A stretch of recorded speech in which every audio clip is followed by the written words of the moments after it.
Mask आणि टोपी घालून अजित पवार दिल्लीमध्ये जायचे. सत्तेमध्ये सहभागी होताना दादांच्या शहांसोबत 10 बैठका, पत्रकारांसोबत गप्पा मारताना अजितदादांची माहिती. महायुतीच्या जागा वाटपाचा निर्णय जवळपास निश्चित. आम्ही सन्मानजनक जागा लढणार. अजित पवारांची माहिती. राष्ट्रपती भवनामध्ये शिंदे, मोदी आणि शहांमध्ये राज्यातील प्रश्न आणि विधानसभेसंदर्भात स्वतंत्र चर्चा. महाराष्ट्रामध्ये नदीजोड प्रकल्प राबवायचे. बैठकीमध्ये मोदींचं वक्तव्य.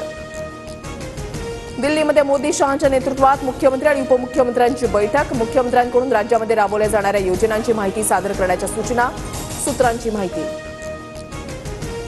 मुख्यमंत्री शिंदे विधानसभा निवडणुकीच्या तयारीला लागले. शिंदेंकडून 113 विधानसभा मतदारसंघासाठी 46 निवडणूक प्रभारी आणि 93 विधानसभा निरीक्षकांची नियुक्ती. सीपी राधाकृष्णन महाराष्ट्राचे नवे राज्यपाल तर हरिभाऊ बागळे राजस्थानच्या राज्यपालपदी. राष्ट्रपती मुर्मू यांच्याकडून राज्यपालांच्या नियुक्त्या.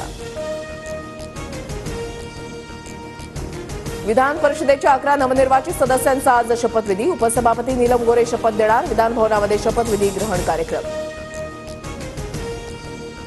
विधानसभा निवडणुकीपूर्वीच आमदार हिरामण खोसकरांची डोकेदुखी वाढली. इगतपुरी त्र्यंबकेश्वर मतदारसंघाबाहेरील उमेदवार नको.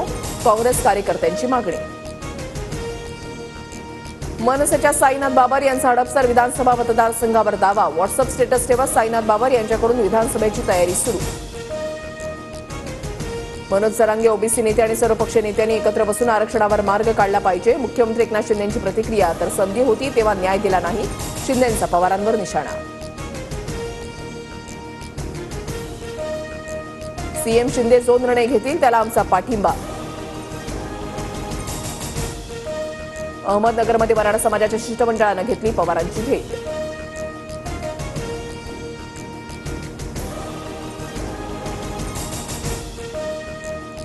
राज ठाकरे पुण्यातील पूरग्रस्त भागाची आज पाहणी करणार. सिंहगड रोड परिसरामध्ये नुकसान झालेल्या नागरिकांची भेट घेणार.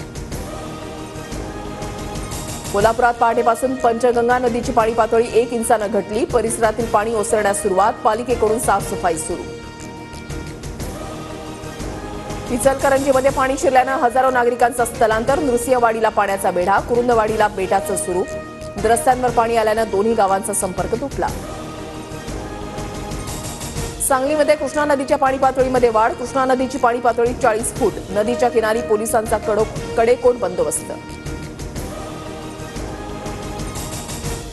यशस्वी शिंदे हत्या प्रकरणाच्या निषेधार्थ आज उरण शहर बंद. फुल मार्केट परिसरातून नागरिकांचा लॉंग मार्च निघणार. आरोपीचा शोध घेण्यासाठी गुन्हे शाखेचं पथक कर्नाटकला रवाना.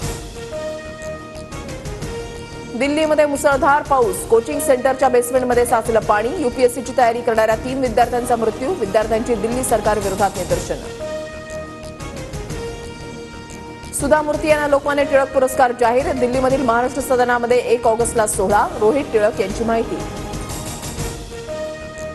मध्य आणि हार्बर रेल्वे मार्गावर आज मेगा ब्लॉक. माटुंगा ते मुलुंड आणि पनवेल ते वाशी दरम्यान ब्लॉक असणार. महिला आशिया चषकाचा आज अंतिम सामना. गतविजेत्या भारताचा श्रीलंकेसमोर आव्हान. श्रीलंकेमधील टंबुला क्रिकेट स्टेडियमवर दुपारी 3 वाजता सामना रंगणार. पॅरिस ऑलिम्पिकमध्ये भारतीय हॉकी संघाचा न्यूझीलंडवर 3-2 अशा फरकानं विजय. तर दुसरीकडे आज महिलांच्या 10 मीटर्स एअर पिस्तूल शूटिंगचा फायनल. मनू भाकरकडून भारताला सुवर्ण कामगिरीची आशा.